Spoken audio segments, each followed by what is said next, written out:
This is what I got to wake up to this morning. I positioned my tent where I could look right out my door. Right at this. Loons were calling and all evening, even during the night, and then this morning. It's beautiful. Well, hello there, and howdy ho to all of you friends, family, fans, and finish line focused, fantastically fine folks. Back behind me there is the Moxie Bald Mountain Shelter. I think that's the actual name. I am standing on the Appalachian Trail. You can see a white blaze back there behind me. I am headed northbound today on the AT. No cur doggy to ask which way to go again today. That little flea-bitten scoundrel, he took off and he's at home in his own bed. Now, no waking up and shaking out his tent and all that. Today, he kicks off the covers and he's right there by his hot tea. He's not a coffee drinker, so anyway. Let's see. All right, what is today? Today is Sunday, September 17th, and I'm going to hike the Appalachian Trail. I'm headed for Monson. Lord willing, I will get into Monson this evening. We'll see how that goes. I'm not going to kill myself to do it. It doesn't really gain me very much at all if I go in. So we'll see how it goes, but I'll probably head in there, and I'll probably, if I do, I most likely may tent at Shaw's hostel. We'll see. Not sure. And then the family will get there tomorrow, and Halo and I will spend the night tomorrow night and embark into the 100-mile wilderness on Tuesday. That's the plan. But we'll see. I believe the Arc Trail Angel Iceman is up here about 4 miles. He was going to camp at a parking area up here, and so he may be there, and he may have some trail magic. Who knows? It is 7:20, by the way. And I am on the trail, on the road. Body feels pretty good this morning. Not bad. Yeah. Ouch. Not bad. It's winding down, so, you know, you're going to have some pains and stuff, but it's not too bad. Usually I feel pretty good in the morning, though, and then it starts to go downhill after that. So we'll see. Anyway, all right. Gorgeous day. Very warm night. Boy, it was warm. And not a cloud in the sky. Waking up by this lake was gorgeous. Anyway, we'll see. I hope we don't pay for this gorgeous weather now with bad weather, you know, later. I want my Halo to have some pretty good weather too. So we'll see. Ouch. All right. I will let y'all go and talk to you soon. Thanks for coming along with me. Walking along the Appalachian Trail, and look at what I found. I found Iceman, his chairs, his coolers, his garbage bag, and he's down filtering water, and his vehicle's right up there. So, woohoo, I'm having a banana and a cookie and a Gatorade and probably a Dr. Pepper. What a sight when you're on the trail and ready for food. So here's one of the fords that can be dangerous. They give you that rope there to hold on to steady yourself in high water. But you know, it hasn't rained now in like a week or something, and so there's no way to rock hop up there. But looky here, There's some big boulders. They've placed some small boulders. They've got some sticks. And guess which side of the river I'm on? If you said the south side, you're wrong. I'm on the north side. I crossed it. And guess what?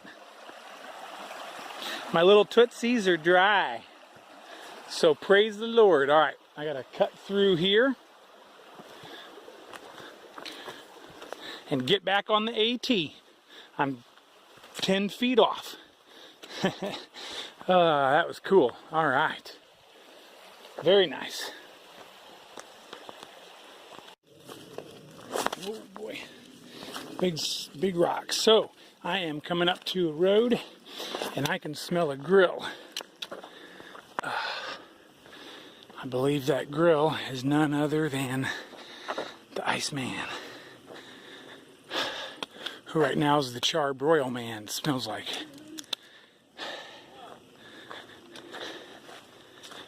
I didn't stop much. All right. All right, 2 better with cheddar smoked brats, some baked beans, some coleslaw, some Cool Ranch Doritos, and an ice cold Dr. Pepper later. Oh, and a chocolate chip cookie, and an ice cold Dr. Pepper later. I am back on the trail. Wouldn't mind a nap, but that's not in my cards for several more days. So I'm gonna hike on. I've got 6.2 miles to Monson. It's 1:30, so I'm hoping roughly 4:30 to get into Monson and be done with this stretch of the AT. I think Iceman and I are gonna room together at the 100-mile Wilderness Outfitters this evening, and then I'm hoping I can get a hold of Halo and maybe she can come a little earlier tomorrow, and I'd like to go out and get 6 miles done. I guess there's a road in 6, so it'd be kind of nice to do that 6, come back and have our evening and our breakfast and all that tomorrow, or actually Tuesday morning, and then we can jump out that 6 miles and take off from there. And that would save us, almost half of one day. So that would be nice, but only if it works out. We'll see what time she gets there, and I bet she's chomping at the bit. She's probably got her backpack on there at the camper, her shoes laced up, and she is ready to go. So, yeah. Anyway, the trail's been typical Maine, rocky and rooty, and then I've been going along this creek most all day, and I've been going up and down like little banks, and so it's been a little bit tiring, and it's awful warm out, so it's been very sweaty. Boy, I've been sweating a lot, but feel good and ready to finish off in Monson, start this 100-mile wilderness, get this last 100 done. From Monson, it's 114. So, Lord willing, at the end of the day, that's what I'll have left. It's 114.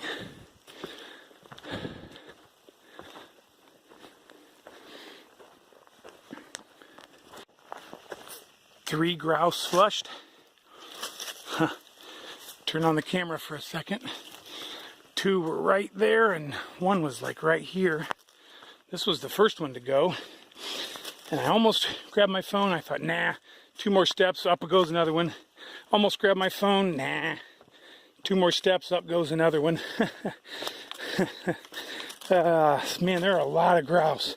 I don't think I've even mentioned some of the last ones that I flushed, so boy, grouse rich area. Give me a bird dog and a beautiful over under or side by side double barrel shotgun. Actually, I don't even need the gun because I can barely see him, but the dog would be awesome to get him pointed. That would be cool. All right, guys, well, I am hiking along northbound, and I say hey and scooch over for these two handsome hikers here coming by, and lo and behold, it's my old buddy Han Solo. And tell me who this guy is beside you. Hey guys, this is Han Solo here. This is my son Hardcore. Hardcore, yep. Very cool. Yeah, nice to meet you, Hardcore. And so we've been catching up here a little bit, and I asked Han to tell us what's been happening the last little while. Whoops. Yeah. Hold still and get out of the sun. Yeah, we decided that you know, things just weren't working out on the northbound side, so we got to about Harper's Ferry, and I was having some foot issues and you know, some pack issues with like chafing around the sides, and you know, like it just wasn't fun. So you know, I knew that you know, like if I continue pushing forward with without enjoying what it is that I'm doing, it's just an ego trip, and you know, I just didn't really want to live in the ego moment. So we decided to jump off trail for a little bit and let it cool down. We did get to see the fireworks in DC, which was pretty awesome. Got to see my sister and brother, and then we took 2 months off and let it cool down and relaxed a little bit, and here we are starting Katahdin South. So very nice. Yeah, boy, it's exciting, and I got a fresh recap on what the 100-mile wilderness was like for Halo and I. So very cool. Well, yeah, Hardcore, how are you enjoying the trail? I love it. Love the woods. Great to be out here. That's a good thing, because you get a lot of the woods, don't you? Oh, yeah. Cool. Awesome, guys. Well, great to run into you again, and I wish you all the best. Hope that it just continues to be amazing. Hey, it was good to see you, man. Congratulations on your finish once you get there. Yeah. Happy Katahding. Very nice. Thanks, guys. Hey, you guys want a life lesson learned? All right, I think I heard you say yes. So good, here you get one. Something I've been thinking about, and this is just something to think about for your own selves in your own lives. But it deals with slack packing. So I've been thinking about this last couple of weeks, and here's what I've noticed. So a lot of people, myself to some degree included, really enjoy slack packing. Some a lot more than others. It's all very dependent upon pack weight. But what I've noticed up here in New Hampshire and Maine, there's lots of opportunities to slack pack. They're expensive. They mean hostel stays, they mean shuttle rides, they mean long shuttle rides and drop-offs, etc. But you can get it done. In fact, I know some people that have slack packed a lot here lately. But again, it's very expensive. So something to think about if you're at home considering an upcoming Appalachian Trail through hike. Chances are when you get up here, you're going to be tired and wore out. Probably going to be fighting off some injuries and some pain. And so you're going to look forward to slack packing, especially if you've got a heavy pack. So because it's so expensive, something to consider would be to go ahead and invest that money early on and buy very lightweight gear. Lightweight gear, and seek to constantly reduce your own pack weight and hone what it is that you need with experience and care. And your pack doesn't weigh that much, and you don't need to slack pack. Slack packing is great, but it's also can be dangerous. You're out there in the middle of the mountains with not much gear or food, and so if there's any issues, you can be really stranded. Plus, you're limited to where the roads are, so you can't do more miles if you want to, and you have to do bigger miles than you may want to. So you're very limited, and you have to invest all that time in the drive.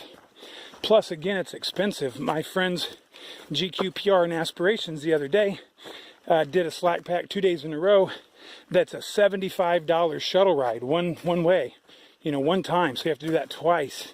So it's very expensive at times. Well, you can use that to invest in ultralight gear and not need to slack pack. Plus, if you start out early with that lightweight gear, you get to carry light gear the whole way. So anyway, something to think about. Slack packing or not, ultralight gear or not, some of which is expensive, some of which is just not carrying extra stuff. which that's free, and I am a fan of that, but you definitely need enough gear to survive the elements. So, life lesson learned. Something to contemplate, something to think about. Well, here's the signs and sounds of civilization. Main Route 15. Here's the parking area where I'm going to meet the Iceman. It's 4:21. I said 4:15, 4:30, something like that, and dang, if I hadn't stopped and talked to Han Solo and the other guy, Hardcore, I would have been here 10 minutes sooner. Anyway, there you have it. I think there's the Iceman over there. There's his vehicle.